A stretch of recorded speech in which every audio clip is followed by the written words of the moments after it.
তারা হয়তো এই হাদিস জানে না, আল্লাহ পাক ওদের কানের মধ্যে আমার এই হাদিসটা যেন পৌঁছে দেন, আমিন।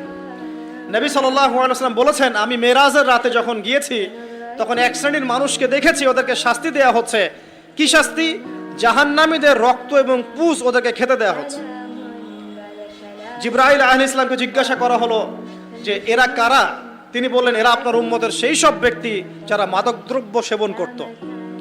আল্লাহ রাব্বুল আলামিন তার হাবিবের মাধ্যমে জানিয়েছেন, যখন কোনো মুসলিম মাদক সেবন করে বা কোনো ব্যক্তি মাদক সেবন করে তখন 40 দিন তার নামাজ কবুল হয় না।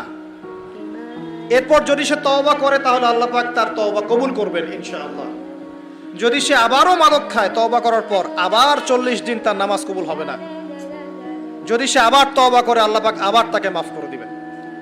যদি সে আবারও মাদক খায় আবার 40 দিন তার নামাজ কবুল হবে না। তারপর যদি আবার তওবা করে আবার আল্লাহ তাকে মাফ করে দিবেন। এরপরেও যদি সে আবার মাদক দ্রব্য সেবন করে, নবী সাল্লাল্লাহু আলাইহি ওয়াসাল্লাম বলছেন তাকে আল্লাহ রাব্বুল আলামিন পরকালে মৃত্যুর পরে তিনাতুল খাবাল পান করাবেন। তিনাতুল খাবাল। জিজ্ঞাসা করা হল, ইয়া রাসূলুল্লাহ, তিনাতুল খাবাল কি জিনিস? নবী সাল্লাল্লাহু আলাইহি ওয়াসাল্লাম উত্তর দিচ্ছেন, এটা হচ্ছে জাহান্নামীদের রক্ত, মাংস, এগুলো পুড়ে পচে যে রসটা বের হবে, এটা হচ্ছে তিনাতুল খাবাল।